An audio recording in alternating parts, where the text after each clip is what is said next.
So, yung arm in natin, ang apat, SO4. Yan. Arm in, pang-apat, napunta sa swing. Yan. Swing right. Yan, gumagalaw yung hose. Yan, dito siya napunta. 1, 2, 3, 4, pang-apat. Ayan. Isa pakigalaw mo na yan. Yung pang-apat na yan. Sige, galawin mo.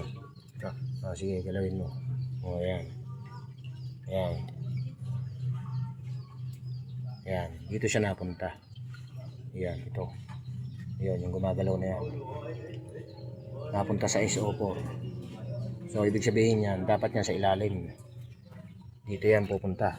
Kaso inakabit sa ilalim, ayun, yun ang swing right.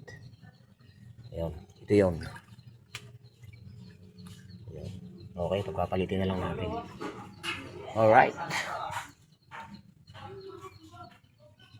Papalitin ng arm in at saka swing right.